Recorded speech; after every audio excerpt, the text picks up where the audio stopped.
একটু পরে আমরা আল্লাহর দরবারে হাত তুলে মোনাজাত করব। আসুন আমরা হাত তুলে আজকে মোনাজাত করি শহীদ রাষ্ট্রপতি জিয়া রহমানের জন্য। আমরা মোনাজাত করব 1971 সালে লক্ষ লক্ষ মুক্তিযোদ্ধা যারা এই দেশকে স্বাধীন করার জন্য নিজেদের জীবন উৎসর্গ করেছেন, শহীদ হয়েছেন, তাদের জন্য।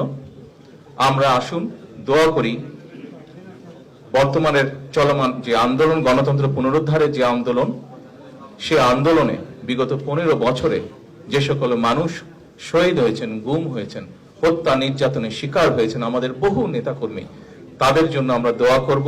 যারা বেঁচে আছেন কিন্তু বিভিন্নভাবে অত্যাচারিত, নির্যাতিত হয়েছে, পঙ্গুত্ব বরণ করেছেন, তাদের সুস্থতার জন্য দোয়া করব।